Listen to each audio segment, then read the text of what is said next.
pessoal, bem-vindos a mais uma aula da Excel Coaching. Hoje vamos falar sobre as funções arredondar e a função int. Primeiramente, para utilizar como exemplo, eu tenho uma tabela aqui com algumas matérias e com a média final de um aluno em específico. Bem, vamos aplicar aqui primeiramente a nossa função int, e para chamar essa função é bem simples. A gente vem aqui, chama int, e o que é que ela faz?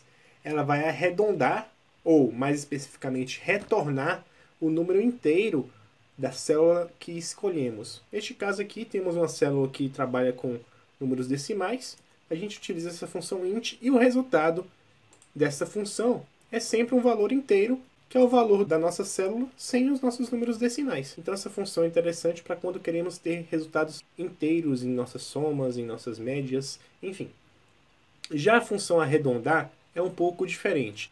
Ela faz o arredondamento dos termos em decimal que a gente for colocar na nossa função. Como que funciona?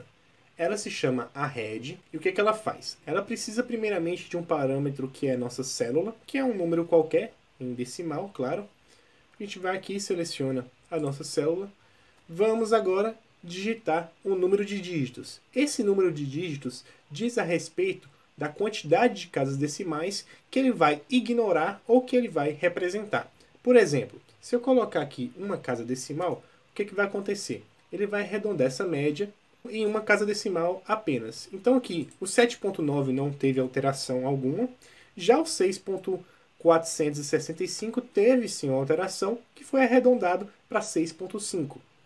Isso porque ele desconsiderou o número 4 na hora de fazer o arredondamento, porque a gente vai ter sempre um dígito no arredondamento, e ele considerou a partir daqui os números que vinham a seguir. Neste caso é o número 6, tem a especificação de arredondamento que a gente viu no ensino médio já, que são números iguais ou maiores do que 5, são arredondados sempre para uma casa superior. Então, neste caso, 6 é maior do que 5, então por isso o nosso 6.465 passou a ser 6.5. E da mesma forma, ele vai realizar o arredondamento dos outros termos. A gente consegue também fazer algumas coisas interessantes com relação ao arredondamento, como arredondar muito para cima. Preste atenção. Se eu, por exemplo, aqui colocar um número mais aleatório como 27 e vir nessa fórmula de arredondamento e deixar em -1 o número de dígitos, ele vai arredondar para 30. Isso porque ele vai deixar de analisar todos os meus números em decimal aqui e vai analisar os meus números já na parte inteira do meu valor. Ou seja, ele analisa o 7, 7 é maior do que 5, então ele arredonda a próxima casa, então ele eleva a próxima casa, que deixou de ser 2 e passou a ser 3. Então, essa é uma função bastante interessante que a gente pode estar utilizando no Excel. Voltei aqui para a gente continuar arredondando, dessa vez vamos utilizar funções mais específicas com relação a arredondar um valor. Existe aqui arredondar para cima, então vamos aqui chamar essa função arredondar para cima. Da mesma forma que a função anterior, ele vai pedir a célula na qual vamos trabalhar e também o número de dígitos que vamos considerar, as casas decimais que vamos considerar. Vamos aqui colocar uma casa e ver o funcionamento. A princípio, arredondar para cima é muito parecido com média.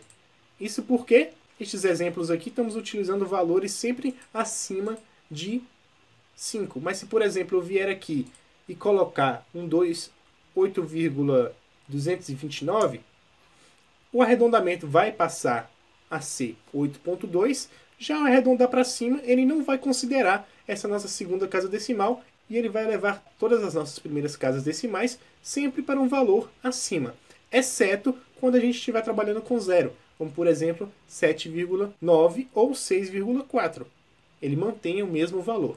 Já arredondar para baixo, o funcionamento também é bem específico. Vamos aqui chamar a função. Da mesma forma, ele vai pedir a nossa célula que queremos realizar a operação, e vamos aqui colocar da mesma forma uma casa a ser analisada.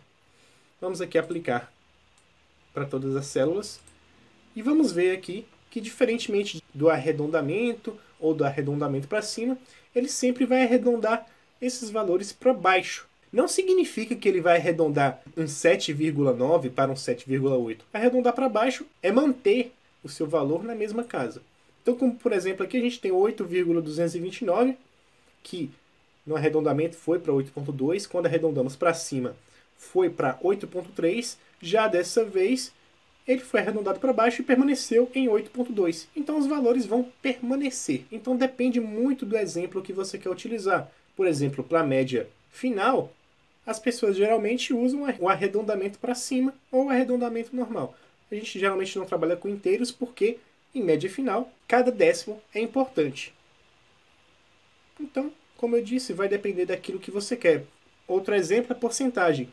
Existem tabelas com porcentagem que dão valores como 101%. Isso não é um erro. Isso é apenas o modo que foi descrito e o modo que foi arredondado os nossos valores de porcentagem.